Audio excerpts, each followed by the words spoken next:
Her name was never recorded. What remains is only the choice she made. Sodom was not a slum. It was the Silicon Valley of the ancient world. And then one morning, the sky tore open. Scientists found the evidence. What they discovered in the ash layer changes everything. Somewhere on the western shore of the Dead Sea, there is a pillar, salt and mineral.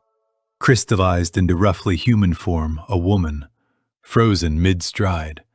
Her face turned towards something that no longer exists. The locals have given her a name she never had in life. They call her Lot's wife. Her real name is lost to history. What remains is only the choice she made in a single, unguarded moment, and the consequence that followed her for 4,000 years. The city behind her no longer exists. Not in ruins, not in fragments, in nothing. The greatest commercial center in the ancient Jordan Valley, a place of staggering wealth. 20-foot walls, sophisticated markets, and a population of 60,000 people was erased in the time it takes to blink. Now here is the part nobody usually tells you. Modern scientists have studied that region of the Dead Sea Basin for decades. What they found in the geological record doesn't just match the biblical account. It exceeds it. The ash layers, the vitrified sand fused into glass at temperatures no ordinary fire can reach. The sulfur balls pure, elemental sulfur, scattered across the surface in formations that have no natural explanation. The complete absence of human habitation in the Jordan Plain for 700 years following the destruction event. This wasn't mythology. Something happened here. Something so catastrophic, so complete, so absolute in its destruction, that the ancient world simply never rebuilt there. They remembered, and the memory was enough to keep them away for 7 centuries. Today, we are going inside that story, all the way inside. The archaeology, the geology, the science of what a 10-megaton aerial explosion does to a Bronze Age city, and the story of one man who chose wealth over wisdom, pitched his tent toward the most spectacular trap in human history, and barely made it out alive. His wife didn't, and the reason she didn't. That is the part of this story that will stay with you. Stay with me. To understand why Sodom existed and why it mattered, you have to understand what the Jordan Valley was 4,000 years ago. It was not the arid trench you see in photographs today. In the era archaeologists call the Middle Bronze Age, roughly 2000 to 1600 BC, the southern Jordan Valley was a subtropical wetland, an ancient geological rift fed by deep aquifers and seasonal floodwaters from surrounding highlands. Date palms 40 feet tall, orchards that produced 2 harvests per year, wild figs, tamarisk, rushes, the smell of green things in a desert world. Water rights in this region were worth more than gold to herdsmen and farmers from hundreds of miles away. But the real commodity wasn't water. It was what came from underground. The Dead Sea Basin sits on one of the most geologically active fault lines on Earth. The same rift system that runs from Syria south to Mozambique, where the African and Arabian tectonic plates grind against each other in slow, grinding tension. And in the Bronze Age Jordan Valley, the seams of that tension seeped to the surface in thick, black, sulfurous pools. The ancients called them the slime pits. We call them natural asphalt deposits, bitumen, petroleum. To the Bronze Age world, this was the most valuable substance on Earth. Egypt used bitumen to seal the wrappings of its mummies. Babylon waterproofed its great ziggurat walls with it. Shipbuilders from Phoenicia to the Persian Gulf coated their hulls with it. Rome would later pave its roads with it. And all of that bitumen, the material that made ancient civilization waterproof, watertight, and structurally sound, came largely from one place, the Jordan Plain, Sodom and its sister cities. This was not a village. This was not a religious settlement. This was an ancient resource hub, the Silicon Valley of the Bronze Age, sitting on the single most valuable industrial deposit in the known world. The historian Josephus, writing 2,000 years ago, still remembered the plain as it had been described to him from even older sources, a land of extraordinary fertility, of rivers running clear and strong, of cities whose limestone walls caught the setting sun and glowed as if hammered from gold. 5 cities controlled this territory. Sodom was the hub, Gomorrah, Admah, Zeboim, and the small way station city of Bela formed a confederacy around it, each city specializing in a different sector. Textiles from Gomorrah, livestock from Admah, trade route control from Zeboim, and from Sodom itself, the black gold that held the ancient economy together. Caravans arrived from Mesopotamia, from Phoenicia,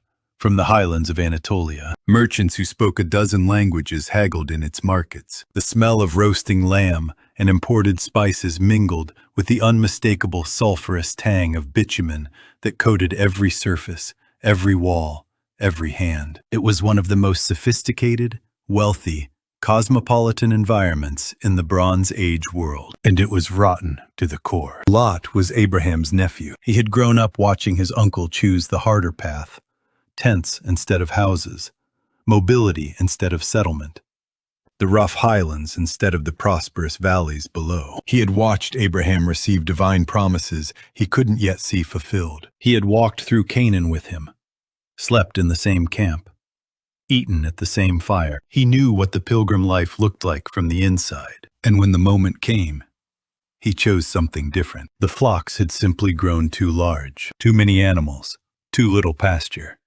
Two households competing for the same resources. Abraham called Lot to a high ridge above the valley and made him the most generous offer any elder has ever made to a younger relative. Look as far as you can see in every direction. Choose any portion you want. If you go left, I'll take the right. If you go right, I'll take the left. As the elder, Abraham had every cultural right to choose first. He surrendered it entirely. Lot looked down at the Jordan Valley below. He saw water.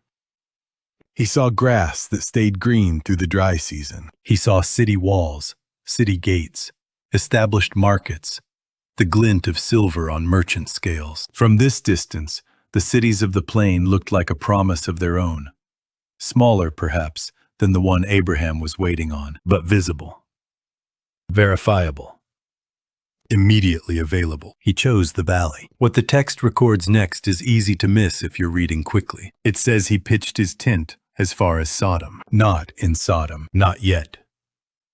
Just facing it, oriented toward it, moving in that direction. The Hebrew phrase carries motion rather than arrival, and I think that is deliberate, because the descent from the highlands to the valley floor, from pilgrim to citizen, from tent to house, from conscience to compromise, doesn't happen in a single step. It happens gradually. It happens through a series of individually justifiable decisions, each one reasonable on its own, each one a degree further than the last, until one day you look up and realize the door behind you has closed without your noticing. Step 1. Lot moved his tent toward Sodom. Step 2. He began doing business in Sodom's markets. Just commerce, just practical. Step 3. He established residence inside the city walls. After all, the security was better. The roads were paved. His daughters could attend better schools. Step 4. He acquired property. He built. He settled. Step 5. The city appointed him a judge at the gate, a position of honor and civic authority. By the end, Lot was not a visitor in Sodom. He was its official, its representative, a man whose voice carried weight in its councils. The prophet Ezekiel, writing centuries later, gave the clearest diagnosis of what Sodom had become.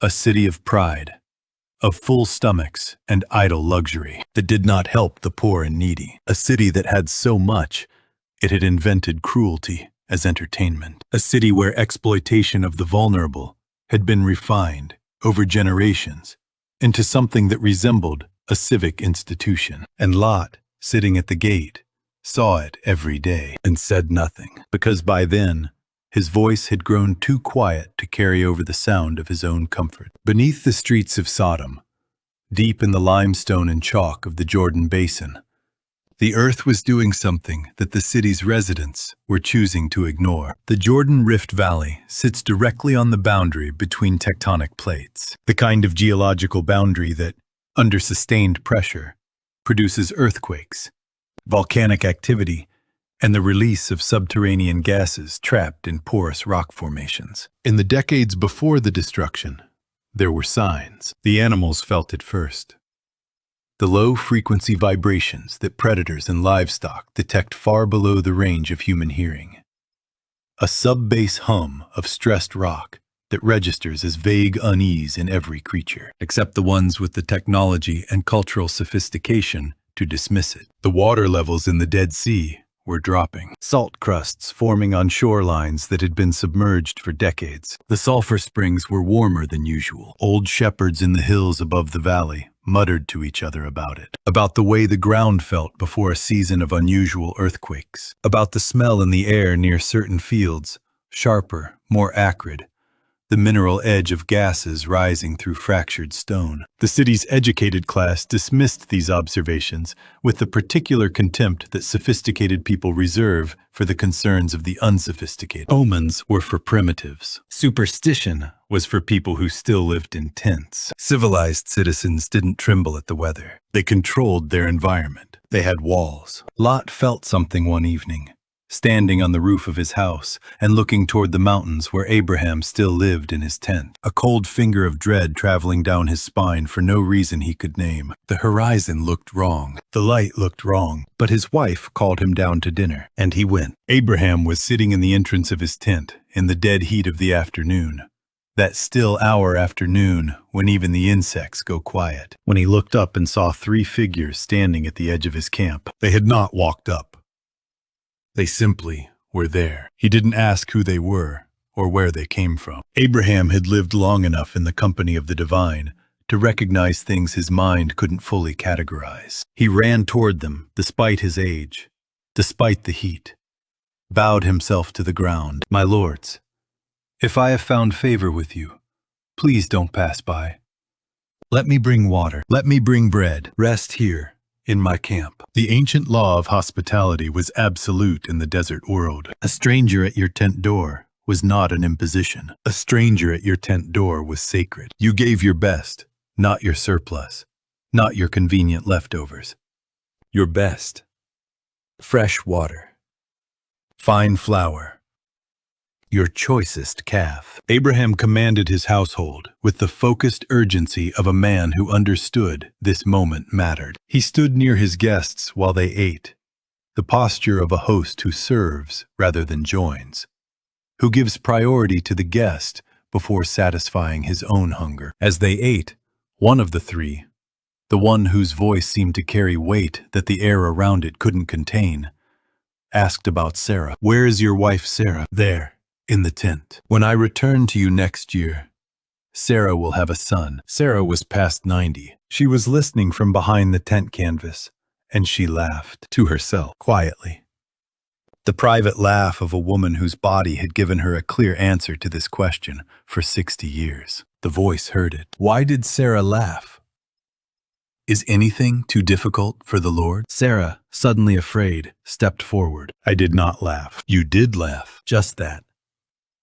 Quiet, unargued, certain. You did laugh, and I heard it. And then the atmosphere changed. 2 of the 3 turned their faces toward the south, toward the Jordan Valley, and the 3rd visitor turned to Abraham with a question that was not really a question at all. Shall I conceal from Abraham what I am about to do? Abraham understood immediately. The 2 who were departing were not going south to enjoy the valley's prosperity. They were going to verify something. And if the verification confirmed what had already been reported, the outcome was not going to be a warning. It was going to be an ending. What Abraham does next is one of the most remarkable acts of intercession in all of recorded religious history. He starts negotiating, not frantically, not desperately, with the careful, respectful, determined persistence of a man who has earned the right to press hard on the things that matter. Will you sweep away the righteous together with the wicked? Suppose there are 50 righteous people in the city. Will you really destroy it and not spare it for the sake of those 50? The answer for 50 righteous: the city will be spared. Abraham pressed on. He prefaced his next question with the remarkable self-awareness of a man who knows he is pushing into territory that requires humility. I have been bold to speak to the Lord, I who am but dust and ashes. 45? 40? 30? 20? Each time, yes, for that many righteous, the city will stand. And then his voice growing quieter.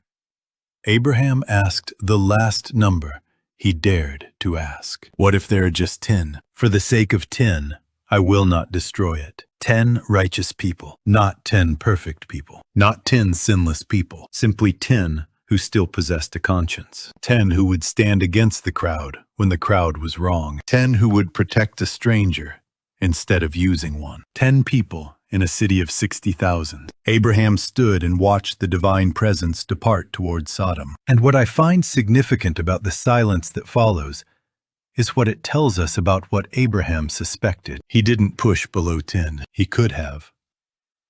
He had successfully reduced the number 5 times, but he stopped at 10. The mercy of that threshold suggests he believed 10 was barely possible. The silence after it suggests he feared it wasn't. He turned and went home, and he said nothing to anyone about what was coming. The two arrived at Sodom's gate at dusk, the hour when the city shifted gears. Markets closing, taverns opening, the sound of music and voices, and the kind of laughter that belongs to people who have decided their evening has no rules. To any observer, they looked like ordinary travelers. Brown robes, dusty sandals, the weathered look of men who covered long distances on foot. Nothing unusual.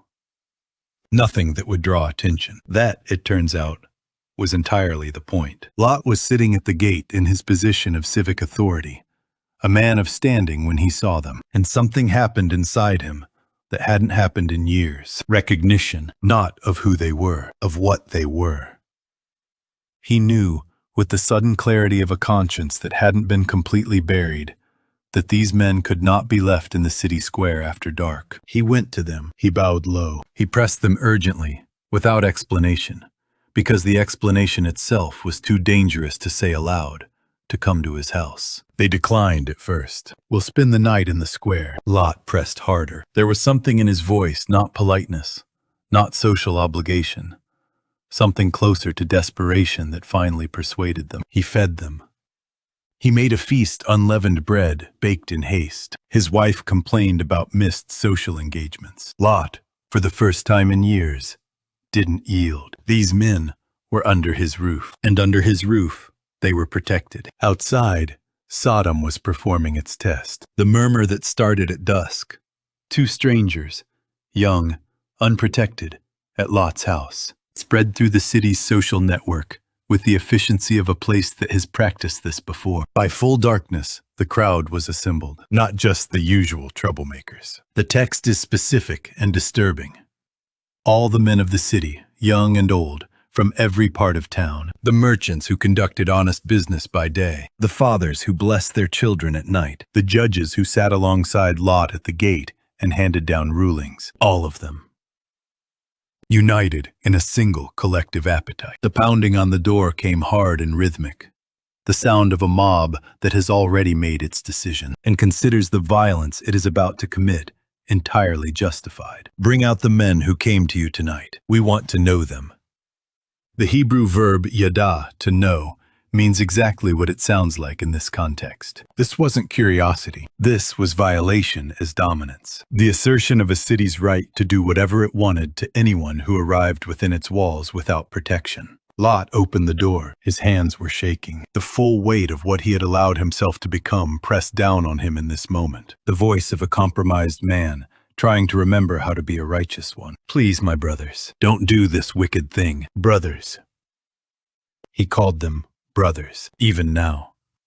Even here. He was still trying to appeal to something in them that may never have existed, or had died so long ago that even the word brothers sounded absurd. Then, in a moment that reveals both the depth of Lot's corruption and the desperation of a man with no good options left, he made an offer that should never have been made. He offered them his daughters instead. The crowd didn't accept, not out of mercy. The offer itself was an insult to their purposes. They wanted to demonstrate power over guests. Lot's daughters were not the point. "Who does this foreigner think he is?" they shouted, "coming here to judge us? We'll deal with you worse than with them." They surged forward. They pressed him against his own door. Then the door opened behind him. Strong hands pulled him inside, and through the narrow window slit of Lot's house, a light blazed outward into the street. Not firelight, not torchlight. Something that didn't flicker or fade. Something the eyes of the mob had not been built to absorb. The mob went blind, not all at once. In a wave, a ripple of sudden, total visual failure that started nearest Lot's house and spread outward through the crowd. Medical science has a precise term for one version of this photokeratitis: flash blindness, the corneal burn that occurs when the retina is overwhelmed by light of sufficient intensity. The same injury sustained by welders who look at their arc without a mask, by soldiers caught near a magnesium flare, by people who stared at an eclipse without protection. The pain is immediate and specific. A sensation of fine sand being rubbed directly across the surface of the eye, combined with the deep ache of tissue being damaged at a cellular level. All of them, simultaneously. They stumbled backward. They fell over each other. They clutched their faces. They wept from the pain and from the terror of an injury they had no way to explain. And here is the detail the text records that I find most disturbing. Even blind, even weeping, and stumbling and crashing into each other, they kept groping for the door. Their hands scraped the wood, feeling for the latch, searching for any weakness they could exploit. A mob, once formed around a shared appetite, does not have a conscience. It does not have reason. It has only the appetite itself. And blindness, pain, confusion, none of these things extinguished it. They simply made it stumble. Inside, Lot collapsed against the wall. The two strangers stood over him, and now there was no pretending. The air around them was wrong. Their voices, when they spoke, carried harmonics that belonged to no human vocal range. Do you have anyone else here? Sons-in-law? Children? Anyone you have in this city? Get them out. We are about to destroy this place. Not reform it, not judge it, and give it a chance to respond. Destroy it. Final. Total. No rebuilding permitted. The outcry against this city has reached to heaven, and we have been sent to carry out the sentence. Lot ran out into the darkness, through streets where blind men were still weeping and cursing, to the houses of the men engaged to his daughters. He pounded on their doors. He cried the warning, "Get out, now.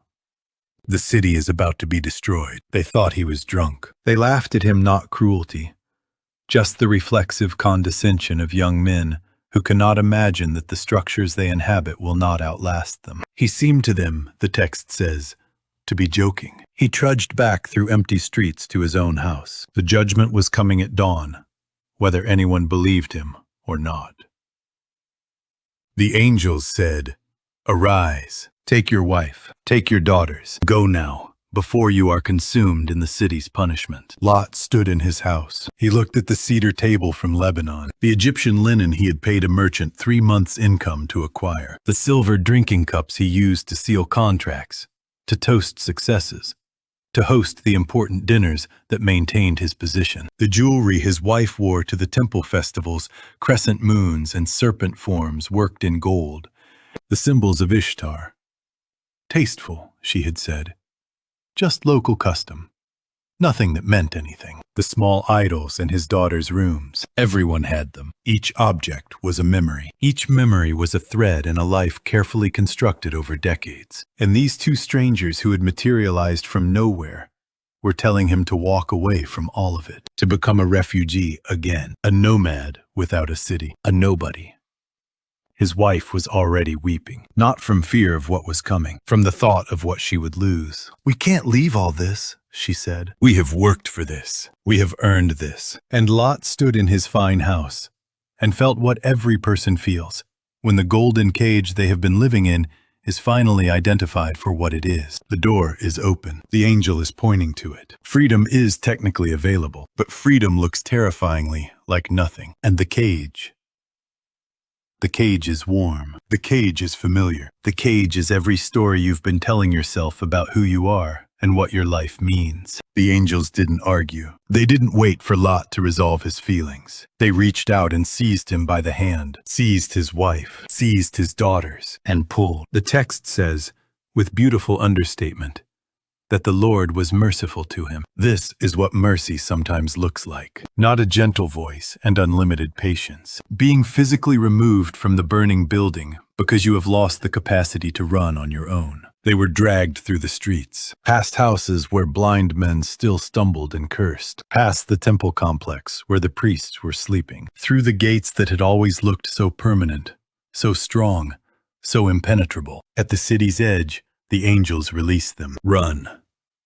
Don't look back. Don't stop anywhere in the valley. Get to the hills. The hills. The rough, poor country where Abraham still lived in his tent. The place Lot had been running away from since the day he chose the valley. Lot looked at those hills and felt a kind of vertigo. After everything, the status, the property, the position at the gate, he was being told to go back to nothing, to become the tent dweller he had spent decades escaping. Please, he said to the angels, not the hills. There's a small city near here. Let me go there instead. It's just a little one.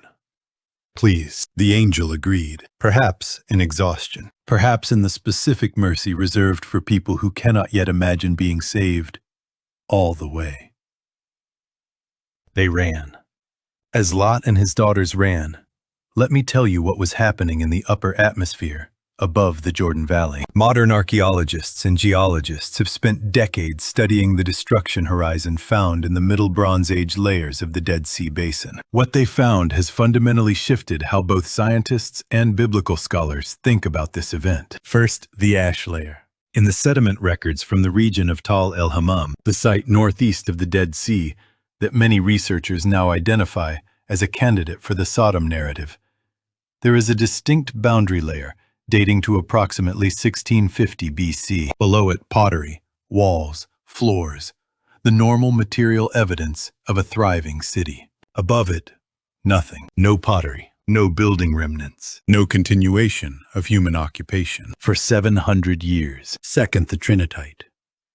Scattered across the surface of the region, researchers have documented fragments of vitrified silica sand fused into glass by temperatures exceeding 2,000 degrees Celsius. Normally, this type of material is found only at nuclear test sites or meteor impact craters. There is no natural fire, no campfire, no building fire, no volcanic event that generates temperatures sufficient to vitrify sand. Third, the sulfur.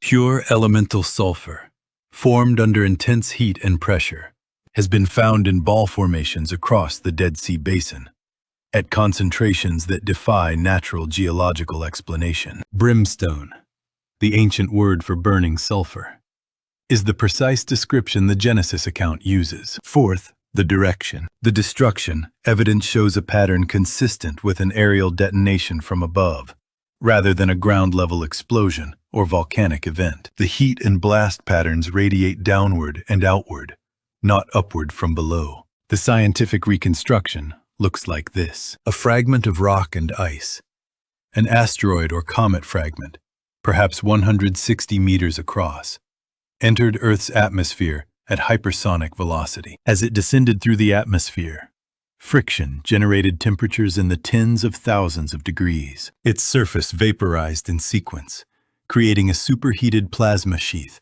that glowed brighter than the sun. At an altitude of approximately 3 kilometers above the Jordan Valley floor, the internal pressure of the object exceeded its structural limits. It exploded. The energy released in that detonation has been estimated at 10 megatons, the equivalent of 600 Hiroshima bombs detonating simultaneously in midair above a Bronze Age city. The thermal pulse arrived first, at the speed of light. Every person within line of sight of the detonation point experienced instantaneous exposure to radiant heat exceeding 2,000 degrees Celsius. The baker reaching for his oven never completed the reach. The merchant unrolling his morning awning never saw it open. Stone walls didn't crack. They liquefied. 4 milliseconds later, the shockwave. A wall of compressed air traveling at 3 times the speed of sound that flattened every vertical structure in the valley. The 20-foot walls of Sodom walls that had required thousands of laborers years to construct collapsed as if they had been built from paper. Beneath the city, those vast deposits of bitumen, the black gold that had made Sodom the commercial center of the ancient world, received the thermal pulse through fractured rock and ignited. Fire erupted from below, while fire fell from above. The geological record confirms it. The destruction came from both directions, simultaneously. The smell that filled the air. The smell that drifted south across the plain and north into the highlands, and settled into the memory of every survivor, was sulfur, burning petroleum, superheated limestone, the complete chemical dissolution of a city. The ancient texts called it brimstone. The modern geological term is sulfur dioxide. Both are correct. They're describing the same thing from two different angles. Lot ran. His daughters ran. They ran with everything their fear could give them. Legs that hadn't run in years, suddenly capable of carrying them forward at a speed they wouldn't have believed possible. Behind them, the sky tore open. The sound reached them first. A bass percussion that shook the ground under their feet and seemed to originate not from any single direction, but from the air itself. Then the heat on their backs, rising in waves, growing more intense with every stride, as if the sun itself had been moved 4 kilometers closer to Earth. Lot's wife ran beside him. Her jewelry clinked as she moved the gold earrings from the market, the silver bracelets from the last temple festival, the ornaments that marked her in the social calendar of a city that was currently ceasing to exist. The things that had defined her, the identity she had built, everything she had worked to become was behind her, burning, dissolving, being erased as if it had never existed. She simply couldn't let it go without one last acknowledgement. Not curiosity, not disobedience for its own sake. Something more complicated and more human than either of those. She loved it. She loved what she had been. She loved the life she had crafted and could not imagine replacing. And when you love something that deeply, when your identity is completely fused with a place and a status and a set of objects and a social position, letting go of it without looking back is genuinely impossible for some people. She stopped. She turned. She looked. The Dead Sea Basin, in the aftermath of a 10-megaton aerial detonation, was not a scene of darkness. It was a scene of light, superheated light, thermal radiation, a wall of airborne minerals and vaporized material that the wind from the blast was now carrying across the plain. The air in the valley was saturated with what the Dead Sea Basin produces in abundance: sodium chloride, calcium carbonate, magnesium sulfate, the salts of the ancient sea, blown into vapor and suspended in superheated air. When Lot's wife turned and faced the inferno, she inhaled the hypersaline air, dense with mineral particles, carrying deposits from the vaporized Dead Sea Basin, coated her airways. The moisture in her lungs acted as a catalyst. Salt crystallized on contact. Her skin, her eyes, the exposed surfaces of her face. She didn't become a pillar of salt in the fairy tale sense of a magical transformation. She was encased in it, a mineral cocoon, formed by the chemical interaction between a human body and an atmosphere supersaturated with salt, heat, and blast-dispersed minerals. The result, preserved by the chemistry of extreme desiccation, a human-shaped pillar of sodium and calcium and human regret, standing on a road with its face forever turned toward a city that no longer existed. Lot felt her hand slip from his. He didn't look back. He couldn't. The angel's command was absolute. And somewhere beneath everything, beneath the years of compromise and silence and comfortable surrender, he still knew what an angelic command meant. He reached Zor at sunrise, alive. His daughters beside him, everything else gone. Miles north, on the heights of Hebron, Abraham rose early. He had not slept. The negotiation of the night before, the careful, desperate arithmetic of mercy, had kept him awake through every hour. 10 righteous people. He had pushed God as far as he'd dared. Surely there were 10. He walked to the place where he had stood the previous day and looked south toward the Jordan Valley, toward the cities where his nephew lived. What he saw stopped his breathing. A column of smoke, not the thin thread of a cooking fire, or even the broader pillar of a burning building. A column so vast It seemed to be holding the sky itself in place, black and gray, and shot through with deep red. It climbed to heights that suggested temperatures no one standing that far away had ever witnessed from a fire. The atmospheric inversion layer, the meteorological phenomenon where warm air traps cooler air beneath it, caught the smoke at altitude and spread it horizontally, creating a canopy of ash and particulate across the entire Dead Sea basin. Abraham stood there for a long time. The sun climbed, the smoke continued to rise, and the man who had argued for 10 righteous people stood on the highlands and wept, not because his intercession had been rejected. God had honored every number he asked for, but because the smoke was rising, which meant there had not been 10. There had perhaps not been 5. There may have been barely 1. And that 1 was currently stumbling toward a small city called Zoar, having lost his wife on the road out. The garden of the Lord was gone. The place that had looked from a high ridge 40 years ago like Eden itself, like the promise of prosperity and peace, and the vindication of every practical decision, was ash. And in its place, for the next 700 years, nothing. Lot survived. He made it to Zoar. But the city he had begged to reach, the smaller cage he had negotiated as his escape from the larger one, terrified him once he arrived. He had seen what happened when divine judgment fell on a city that had crossed a threshold of corruption. And Zoar was part of the same confederacy, close enough to have shared the values, close enough to have deserved the same sentence. He couldn't stay. He took his daughters and went to the mountains after all, the place he had been too afraid to go when the angels first directed him there. He ended in a cave. A man who had owned a house with a gate, who had sat in judgment at the city's entrance, who had dressed in Egyptian linen and drunk from silver cups. He ended in a cave. His daughters, traumatized and isolated, convinced themselves the catastrophe had been global, that they were the last surviving people. What they did next, out of desperation and a distorted worldview shaped by a lifetime in Sodom, produced 2 nations that would become persistent adversaries of Israel for centuries. Moab, Ammon. Both descended from the daughters of the one family God saved from the cities of the plain. The corruption, in other words, didn't burn with the city. Lot carried it out in his daughters, in their assumptions, in the patterns of thinking that a lifetime in Sodom had installed in all of them. Patterns that survived the fire because they lived not in limestone walls, but in human minds. And this is the detail of this story that I find most sobering. The rescue was real. The fire could not touch them. The angels had physically dragged them out before the blast. But what Sodom had done to their capacity to think, to relate, to make decisions that walked out of the city with them on its own feet. You can remove a person from a corrupting environment. Removing the environment's influence from the person is a different project entirely. The Dead Sea today is the lowest point on the surface of the earth, 430 meters below sea level, and dropping. It is shrinking at an accelerating rate.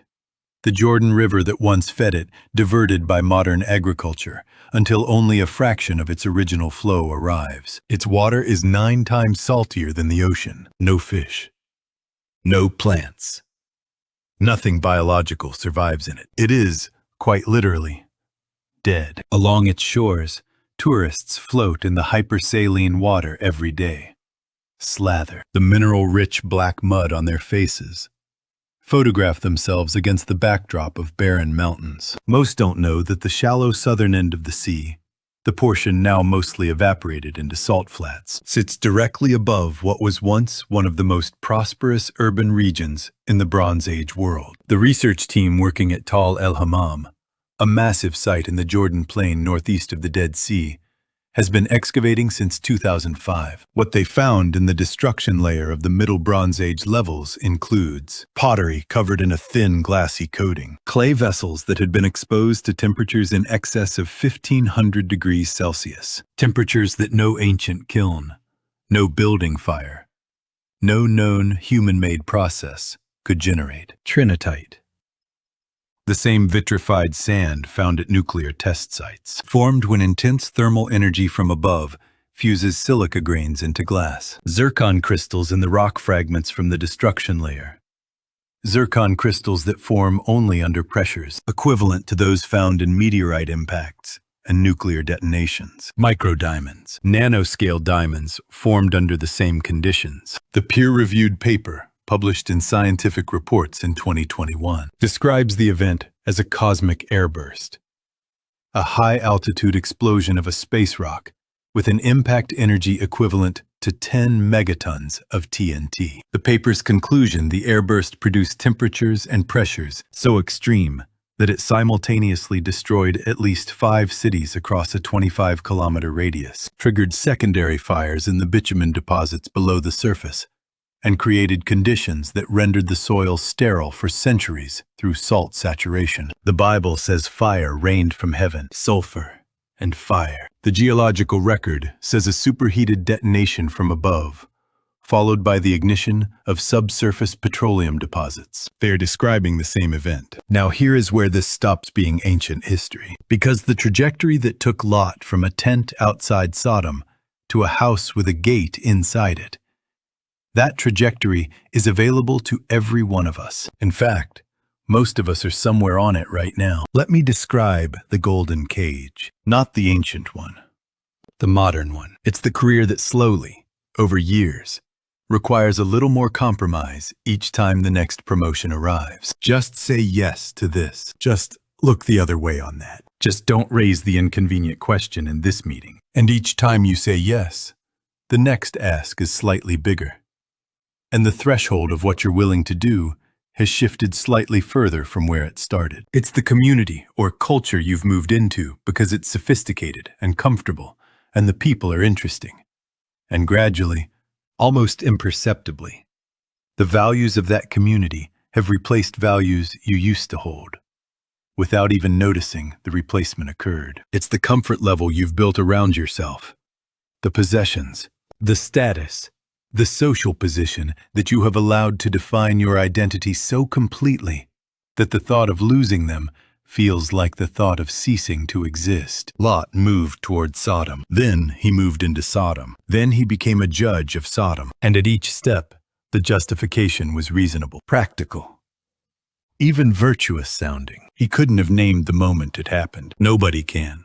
From the inside. That's what makes it so effective. But here is the detail I want you to sit with. When the angels arrived and Lot recognized them, he still knew what they were. 40 years of compromise had not completely extinguished his ability to recognize the holy when it stood in front of him. He still knew that the crowd at his door was wrong. He still tried to stop it, badly, with terrible judgment. But he tried. Something in him had survived. That something was what the angels came for. That something was what got dragged out of the burning city, even when its owner couldn't manage to walk on his own. Now here's the question this story is actually asking. Will you wait until the angels have to grab you by the hand? Or will you start moving before the city is on fire? Because the warning usually comes before the crisis. The voice of conscience speaks before the crowd forms at the door. The restlessness, that cold finger of dread that Lot felt standing on his roof one evening, looking toward the mountains where Abraham lived. That is the invitation to leave, while leaving is still voluntary. What Lot's wife teaches us is something different but equally important. She made it out. The angels saved her. She was running in the right direction. And then she stopped and turned and looked at the thing she couldn't let go. It wasn't defiance. It was love. Love for the identity she had built. Love for the life that was burning behind her. Love so deep and so fused with her sense of self that the thought of a future without it felt like no future at all. The angel's command was not arbitrary. Don't look back. Was not a test of obedience for its own sake. It was a prescription for survival. The woman who looks back at the burning city while standing in a supersaturated salt atmosphere is not going to make it. Not because she broke a rule, because she turned her face toward the thing that was going to kill her. What we keep turning back toward, what we cannot let go of, even as it burns. That is the question worth asking ourselves. Not once, regularly.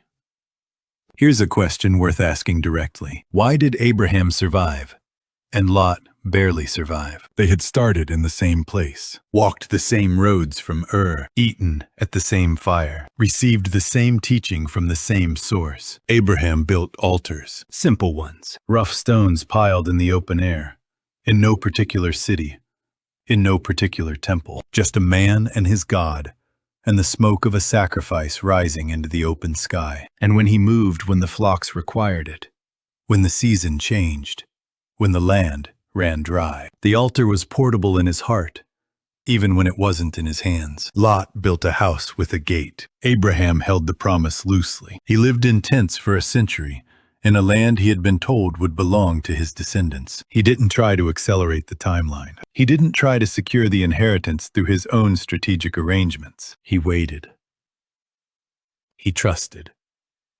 He built no permanent structures that could hold him in place when it was time to move. Lot held his possessions tightly, and when the moment of release came, when the angels said, "Now, go, leave it all," he couldn't move without being dragged. I am not making a case for poverty. I am making a case for holdability, for keeping an appropriate looseness in your grip on the things that are temporary, for building your identity on something portable, something that can cross any border, survive any loss, make it through any fire.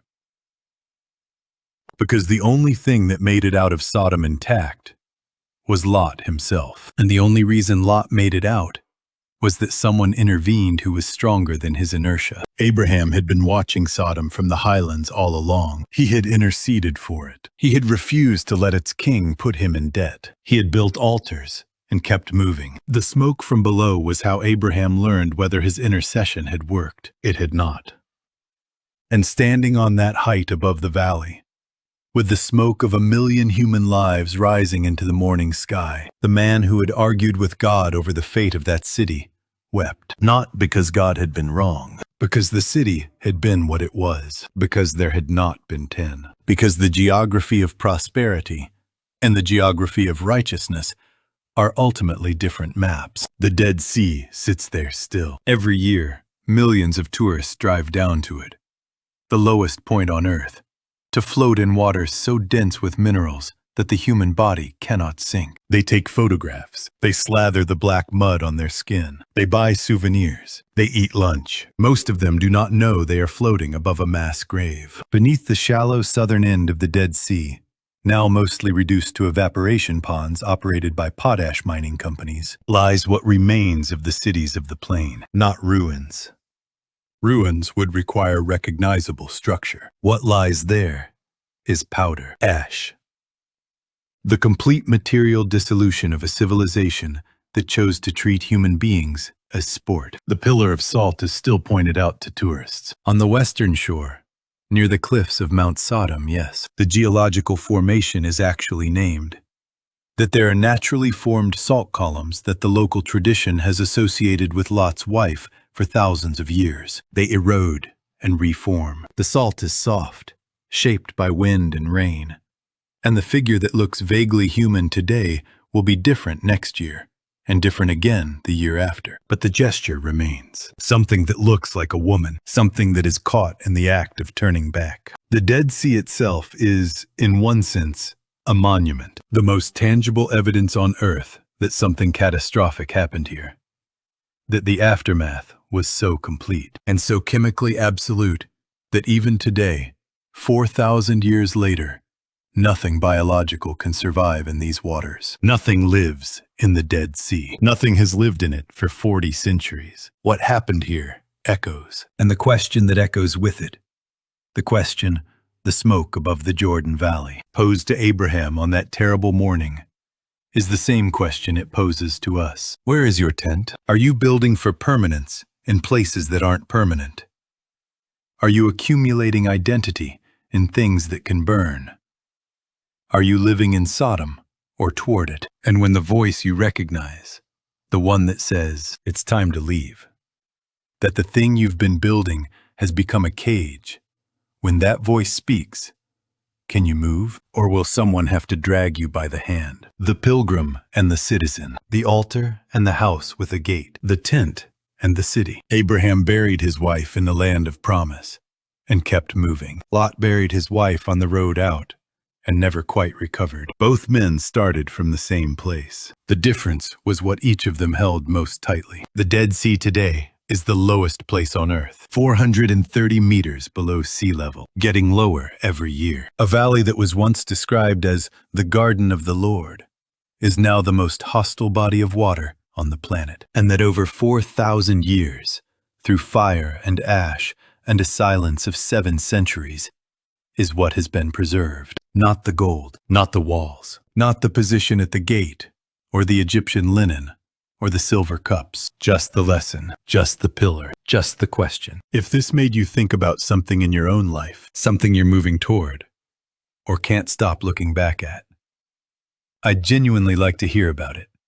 Leave a comment. The conversation in the comment section on this kind of story tends to go deep. And if this is the kind of content you want more of, the intersection of archaeology and scripture, the places where science and ancient text are pointing at the same reality from different angles, subscribe, because there are more stories like this one. Much more.